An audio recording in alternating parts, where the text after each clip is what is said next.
یاد رکھیں سب سے پہلے اسے قبولیت ملتی ہے جس کا عقیدہ ٹھیک ہوتا ہے. من عمل صالحا من ذکر او انثى وهو مؤمن فلنحيينه حیاتا طیبہ. جو بھی نیک عمل کرے مرد ہو چاہے عورت ہو، شرط یہ ہے کہ مومن ہو. شرط یہ ہے کہ اگر مومن ہو تو پھر قبولیت ہے. فلنحيينه حیاتا طیبہ، پھر ہم اسے پاکیزہ زندگی دیں گے. اگر ایمان نہیں تو کوئی عمل بھی قابل قبول نہیں ہے، اور اگر ایمان ہے تو پھر اعمال کی قبولیت بھی میسر آئے گی. حضرت جناب سیدہ عائشہ صدیقہ رضی اللہ تعالیٰ عنہ ارشاد فرماتی ہیں کہ میں نے عرض کیا تھا یا رسول اللہ، جاہلیت کے دور میں ایک ابن جدان نام کا شخص تھا، وہ بڑی صلہ رحمی کرتا تھا، محتاجوں کو کھانے بڑے کھلاتا تھا، نیک عمل کرتا تھا، تو کیا اسے اس عمل کا کوئی اجر ملے گا؟ یہ مسلم شریف میں حدیث ہے.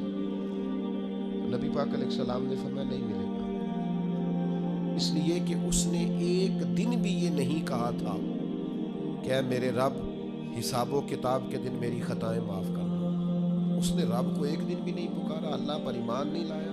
جتنی مرضی صلہ رحمی کی، جتنے مرضی نیک عمل کی، اجر نہیں ملے گا. تو پھر کافر کو اجر نہیں ملے گا تو ہوگا کیا؟ علماء نے لکھا ہے اس کی نیکیوں کا اجر اللہ اسے دنیا میں دے دے گا. اسے رزق میں وسعت مل گئی، کوئی اور آسانی اسے مل گئی، لیکن قیامت میں نیک اعمال کی قبولیت اس کو ملے گی جس کا عقیدہ ٹھیک ہوگا اور ایمان اس کا پکا ہوگا. تو اگر ایمان لڑکھڑاتا ہوا ہو تو نیکیاں جتنی مرضی کریں، یقین کامل ہی نہیں، قلہ مضبوط ہی نہیں، تو نیک اعمال کرنے کا کوئی نفع حاصل ہے. قبولیت تب ملے گی جب عقائد درست ہوں گے. آپ کی خدمت میں عرض کروں گا، کبھی زندگی میں اپنا عقیدہ نہ بگڑنے دینا. نبی پاک کے ہر صحابی کو آنکھوں کا تارا بنا کے رکھنا، دل کی ٹھنڈک بنا کے رکھنا، اور محبوب کی اولاد کے اس طرح غلام رہنا کہ اپنی اولاد کو بھی حضور کی اولاد کی غلامی بتا کے جانا صلی اللہ تعالی علیہ. تو ایک تو قبولیت کے لیے ایمان کا خالص ہونا شرط ہے، اور دوسرا اعمال کی قبولیت کے لیے شرط ہے کہ عمل بالکل خالص اللہ کے لیے کیا جائے. ذرا سا شائبہ اس کے اندر، ذرا سی غیر کے لیے نیت، ذرا سا ارادہ کہ کسی کو پتہ چل جائے، شہرت ہو جائے، کسی بندے تک پتہ چل جائے میں نے، ذرا سا شائبہ بھی قابل قبول ہے. ذرا سی ملاوٹ بھی ہو تو قبولیت نہیں ہوتی. جناب سیدنا ابو امامہ باہلی رضی اللہ تعالیٰ عنہ بیان کرتے ہیں، نسائی شریف میں حدیث موجود ہے. آپ فرماتے ہیں کہ نبی پاک صلی اللہ تعالیٰ علیہ وسلم کی خدمت میں عرض کیا گیا یا رسول اللہ، ایک شخص جنگ کے لیے جاتا ہے اور اس کی دونوں نیتیں ہیں. یہ بھی اس کی نیت ہے کہ اللہ تعالیٰ مجھے شہادت عطا کرے اور اللہ میری اس محنت کو قبول فرمائے، اور یہ بھی ساتھ نیت ہے کہ میری شہرت بھی ہو جائے، لوگوں کو پتہ بھی چل جائے. ایسا نہیں ہے کہ رضا الہی کی سرے سے نیت نہیں ہے، رضا الہی کی نیت بھی ہے، پوری ہے کہ اللہ راضی ہو جائے، شہادت کا مرتبہ نصیب ہو جائے، لیکن ساتھ وہ چاہتا ہے چلو تھوڑی بہت شہرت. ایسا نہیں کہ نیت اس کی کنفرم عبادت کی نہیں، عبادت کی بھی ہے، لیکن ساتھ تھوڑا بہت ارادہ شہرت کا بھی ہے. یہ کچھ نہ بیماری لگ جاتی ہے. کوئی ہر نیکی کا سٹیٹس لگانا ضروری ہو گیا. یعنی ایک دوست مجھے کہہ رہے تھے کہ بعض لوگ یہ بھی کرتے ہیں، کہتے ہیں 10 دن مجھ سے رابطہ نہ کرنا، میں اعتکاف بیٹھنے جا رہا ہوں. یعنی یہ بھی آپ نے سوشل میڈیا پہ بتا دیا، سب کو پتہ چل جائے. بھائی کوئی کام تو رہنے دو خالص اللہ کی رضا کے. کہیں تو آپ خاموش ہو جاؤ. 10 دن موبائل بھی تو خراب رہ سکتا ہے، سم بھی آپ کی بلاک ہو سکتی ہے، کچھ بھی تو ہو سکتا ہے، لیکن بھائی خدا کے بندو یہ بھی بتا دیا ہے کہ 10 دن اس لیے میں آف لائن رہوں گا کہ میں موتقف ہونے جا رہا ہوں. عرض کی یا رسول اللہ، جنگ کی بھی نیت ہے، نسائی میں موجود ہے، اور حضور تھوڑی اس کی یہ بھی نیت ہے کہ شہرت ہو جائے. تو حضور ثواب ملے گا 2 ٹوک لفظوں میں بالکل واضح. اللہ کے حبیب نے فرما دیا، فرمایا جس شخص کی ساتھ شہرت کی بھی نیت ہو اسے اس عمل کا کوئی ثواب نہیں ملے گا جب تک خالصتاً نیت محض اللہ کی رضا کی نہیں. اپنے ارادوں کا وضو کریں جا، تھوڑا خیال کریں. آپ اس بات کو سمجھیں، شہرت ہونا ضروری نہیں، قبولیت ہونا ضروری ہے. لوگوں کو پتہ چلنا ضروری نہیں، رب کے حضور حاضر ہونا۔ حضرت سعد بن ابی وقاص رضی اللہ تعالیٰ عنہ کے زمانے میں آپ ایک جگہ جہاد کے لیے تشریف لے گئے تو فرماتے ہیں کہ ایک قیمتی سونے کا تاج تھا اس بادشاہ کا جس سے ہماری جنگ تھی، تو وہ تاج نہیں مل رہا تھا۔ جنگ تو ختم ہو گئی، مسلمانوں کو فتح بھی مل گئی، لیکن وہ تاج بڑا قیمتی تھا، ہیروں والا تھا، تو خیال تھا کہ مل جائے تو چلو مسلمانوں کے مال غنیمت میں نفع آئے گا، غریبوں کا بھلا ہوگا۔ تو رات کے وقت ایک نوجوان مجاہد چادر اوڑے بکل مارے وہ میرے خیمے میں آیا اور اس نے وہ اپنی چادر کی اوٹ سے وہ تاج نکال کے دیا، کہا آج مجھے سر شام ملا تھا تو میں دینے آیا ہوں۔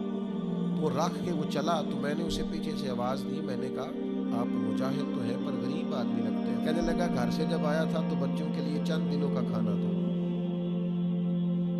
تو کہتے میں نے اسے کہا کہ اتنی قیمتی تاج تیرے ہاتھ آیا تھا تو نے سارا دے دیا ہے۔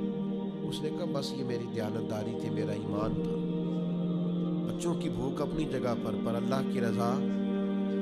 تو کہتے میں نے کہا یار یہ چہرے سے نقاب بھی ہٹا، اپنا نام بھی بتا، قبیلہ بھی بتا، باپ کا نام بھی بتا۔ تو کہتے ہیں مجھ سے کہنے لگا یہ نیکی آپ کے لیے نہیں کی، یہ میں نے رب رسول کے لیے کی ہے، اور جن کے لیے کی ہے نا وہ میرا چہرہ بھی جانتے ہیں، نام بھی جانتے ہیں، باپ کا نام بھی جانتے ہیں، قبیلہ بھی جانتے ہیں۔ جن کے لیے کی ہے وہ انہ علیم بذات الصدور، تو دلوں میں چھپے راز جانتا ہے۔ تو میرے بھائیوں یاد رکھیے گا کہ اچھی نیت اور ریاکاری سے پاک ارادے، حضور علیہ السلام فرماتے ہیں جس نے اچھی طرح وضو کیا، مسجد گیا، جماعت سے نماز پڑھ لی، لیکن جب وہاں پہنچا تو جماعت ہو گئی تھی۔ اس نے کہا ہو جماعت ہو گئی، یہ گھر سے وضو کر کے جماعت کے لیے آئے، پہنچا تو جماعت ہو گئی تھی۔ حضور فرماتے ہیں رب اسے جماعت کے ساتھ نماز پڑھنے کا ثواب عطا کرے۔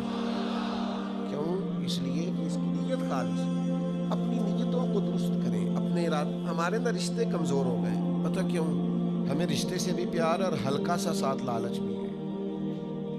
یہ جو ہلکا سا بھی لالچ ہے نا یہ اس رشتے کی معنویت اور اس کے حسن کو بگاڑ دیتا ہے۔ ہم انسانوں سے پیار نہیں کرتے، عہدوں سے پیار کرتے ہیں، لوگوں سے پیار نہیں کرتے، جیبوں سے پیار کرتے ہیں۔ ہم شخصیات سے محبت نہیں کرتے، ان کے تعارف سے محبت کرتے ہیں۔ نتیجہ کیا ہوتا ہے کہ وہ جو خالص حسن ہوتا ہے رشتے کا وہ حسن برقرار نہیں رہتا۔ تو میرے عزیز ہمیشہ اس بات کو اپنے دل کے اندر جگہ دیں کہ عمل کی قبولیت کے لیے حسن نیت ایک اور چیز کا ہونا بڑا ضروری ہے۔ عمل اپنے حساب سے نہ کریں، رب رسول کی مرضی کے مطابق۔ میرے ذوق کا نام شریعت نہیں، شریعت اللہ رسول کی فرما برداری کا نام، میری چاہت کا نام دین نہیں، دین اللہ رسول کی رضا کا نام۔ ہم نیک عمل کرتے ہیں، ہم نے اپنے حساب سے ترتیب رکھ لی، اپنے حساب سے، یعنی 5 نمازیں پابندی سے نہیں پڑھ رہا، ختم پابندی سے دلا رہا، وہ فرائض پابندی سے ادا نہیں کر رہا، بزرگوں کی حاضریاں پابندی سے دے رہا۔ وہ بھائی آپ اپنی مرضی کے مطابق طے کریں گے دین۔ اللہ کے حضور اگر قبولیت کرانی ہے نا تو شریعت اسلامیہ کے ضابطے پیش نظر رکھنے پڑیں گے۔ آپ کو ان اصولوں کی روشنی میں عمل کرنا پڑے گا جو اصول اللہ رسول نے مقرر کیے، طے کیے۔ اگر وہ اصول نہیں تو پھر عمل کو قبولیت نصیب ہو سکتی۔ سیدنا ابو ہریرہ رضی اللہ تعالیٰ عنہ بیان کرتے ہیں کہ نبی پاک علیہ السلام نے فرمایا میری ساری امت جنت میں جائے گی سوائے انکار کرنے والوں۔ یا رسول اللہ صلی اللہ علیہ وسلم یہ انکار کرنے والے کون ہیں؟ تو نبی پاک علیہ السلام نے فرمایا جنہوں نے میری اطاعت کی وہ جنت میں جائیں گے، اور جنہوں نے میری نافرمانی کی انہوں نے انکار کیا، سنت کو چھوڑا جنہوں نے وہ منکر ہے۔ تو سنت کو نہیں چھوڑے، شریعت کا دامن تھام کے رکھے اگر قبولیت چاہتے۔ اپنی مرضی سے چیزوں کو طے نہ کریں۔ شریعت کے قاعدوں ضابطوں کی روشنی میں ایک خاتون ہمارے جاننے والوں میں سے ایک دفعہ کہنے لگی کہ کچھ قرضہ چاہیے تھا، ختم دلانا ہے۔ میں نے ان سے کہا کہ قرضہ اٹھا کے ختم دلانے سے تو ثواب ہی نہیں ہوتا۔ کہنے لگی برادری کیا کہے گی؟ تو میں نے کہا مجھے تو سمجھ آ گئی ہے کہ آپ اللہ کی رضا کے لیے تو قدم دلا ہی نہیں رہے، آپ برادری کے لیے دلا رہے ہیں، تو آپ کو کیسے اجر ملے گا؟ آپ چیزوں کو طے کریں شریعت کی روشنی میں۔ حضور کے دروازہ نور پہ صحابہ گئے، جا کے پاک ماؤں سے پوچھا امہات المومنین سے کہ نبی پاک صلی اللہ علیہ وسلم کی عبادت کا طریقہ بتائیں۔ انہوں نے کہا حضور رات کو کچھ دیر آرام کرتے، کچھ دیر عبادت کرتے، کبھی نفلی روزہ رکھتے، کبھی چھوڑ دیتے۔ ان میں سے بعض صحابہ کہنے لگے حضور کے صدقے اللہ اگلے پچھلوں کو معاف کرے گا، لیکن نبی پاک صلی اللہ علیہ وسلم تو اللہ کے رسول ہیں، حضور کا تو تھوڑا عمل بھی کیا بات، لیکن ہم چونکہ گناہگار ہیں، کمزور ہیں، ہم ساری رات ہی نفل پڑھیں گے، ہر روز نفلی روزہ رکھیں گے۔ نبی پاک تک یہ بات گئی تو حضور فرمانے لگے میں تم سب سے زیادہ رب کو جانتا ہوں، تم سب سے زیادہ اللہ سے ڈرتا ہوں، فرمایا یاد رکھو میں افطار بھی کرتا ہوں، روزہ بھی رکھتا ہوں، عبادت بھی کرتا ہوں، گھر والوں کو وقت بھی دیتا ہوں، آرام بھی کرتا ہوں۔ تو شریعت کے ضابطوں کے مطابق آپ عبادت کریں گے تو قبول ہوگی، اپنی مرضی سے چیزیں طے کرنے سے قبولیت نصیب نہیں ہوتی۔ ضابطے تو اللہ رسول نے بنا کے دیے، ہمیں اپنی مرضی کی چیزیں اس میں سے اختراع کرنے کی ضرورت نہیں ہے۔ تو یہ چند ایک چیزیں ہیں جن کی بنیاد پر انسان کے اعمال اللہ کے حضور قبول ہوتے ہیں۔